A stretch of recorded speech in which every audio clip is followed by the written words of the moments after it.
trong ban đây bọt tê nâng trong ban lôi kia mền chùm lòi được bao nhóm ọt miền ai tràn tê bao nhóm cỏ hái mắt trong anh nhóm từ vô nè cỏ đôi kia năng mền hai bây giờ nè cỏ đôi kia năng pina kê chui pina kê hai sầm nụ một tụt tiệt đại quật xua phi tràn á quật thà sờ lạnh đây bọt tê nâng trong thầm máu sọc kia mền màu đỏ sọc kia hái lên đây bọt tê nâng từ rụt chảo kia chùm lòi được bao nhóm cứ tha bà sen chip đây bọt tê nâng vô nhưng mà nơi bọt tê cái đó bà chả đặt quật mình cá mình ao đầm lại nhóm mình chặt vừa chip đây lọ nâng chip bột mình đó lọ cứ nhóm lên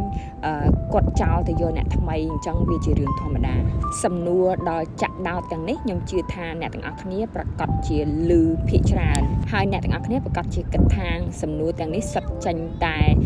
tranh bị muột chân chít khmai bàn tay tam bật cứ ở té sông bay tay bờ té có quật chặt xua sầm nua một ní từng ní một cắn chân chít khmai dương sài sài đá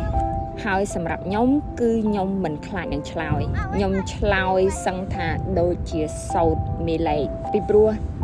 ជនជាតិបរទេសស្រីស្រីភាគច្រើនគឺគាត់អត់ដែរសួរសំណួរនឹងទេគឺគាត់គោរពយើងមែនតើប៉ុន្តែមានមនុស្សមួយចំនួនតូចដែលគាត់ឃើញស្ត្រីអាស៊ីភាគច្រើនដែលរៀបការជាមួយជនបរទេសគឺគាត់គិតថាស្ត្រីអាស៊ីនោះគឺគ្មានជំរើសបានទៅរៀបការជាមួយជនបរទេសដូច្នេះខ្ញុំចង់លើកវីដេអូនេះមក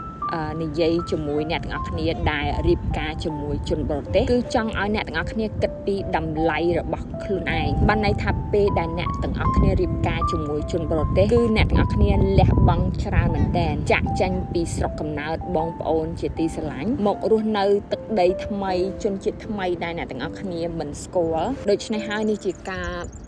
បោះបង់លះបង់ដ៏ធំមួយអញ្ចឹងហើយមិនមែនមានន័យថាបុរសម្នាក់ដែលយកអ្នកទាំងអស់គ្នាមករស់នៅស្រុកគេហ្នឹងគាត់អាចធ្វើតាមតែអំពើចិត្តនោះទេបើគាត់មិនគោរពអ្នកទាំងអស់គ្នាមិនស្រឡាញ់អ្នកទាំងអស់គ្នាមិនផ្ដល់តម្លៃដល់អ្នកទាំងអស់គ្នាអ្នកទាំងអស់គ្នាមានសិទ្ធិអាចសម្រេចចិត្តចាក់ចាញ់ឬក៏ធ្វើអ្វីមួយដែលអ្នកទាំងអស់គ្នាគិតថាត្រឹមត្រូវសម្រាប់ខ្លួនឯងអញ្ចឹងហើយខ្ញុំចង់ឲ្យអ្នកទាំងអស់គ្នារៀនឲ្យតម្លៃខ្លួនឯងតម្លៃនោះគឺថាបើសិនជាអ្នកទាំងអស់គ្នាក្រការជ្រើសរើសប្តីជាអ្នកមានមិនមែនជាកំហុសរបស់អ្នកទាំងអស់គ្នាទេហើយបើបរិះបរទេសនឹងយកមកអ្នកទាំងអស់គ្នាមកនៅស្រុកគេក៏មិនមែនមានន័យថាគាត់ជាចៅវាយរបស់អ្នកទាំងអស់គ្នាដែរអ្នកទាំងអស់គ្នាមានសិទ្ធិចាក់ចាញ់បើសិនជាគាត់មិនមែនជាបរិះល្អ